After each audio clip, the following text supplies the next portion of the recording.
Orang tua saya, ibu dan bapak saya itu saat ini masih beragama Islam.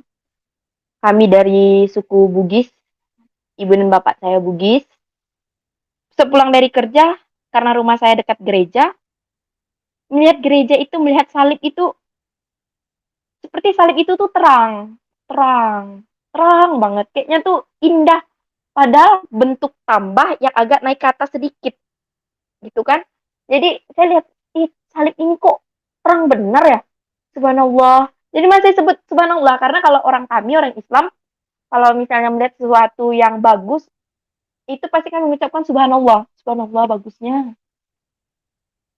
Jadi saya itu hanya mendengarkan lagu rohani. Ada satu lagu rohani yang membuat saya itu menjadi jauh lebih tenang. Judulnya Engkaulah Perisaiku.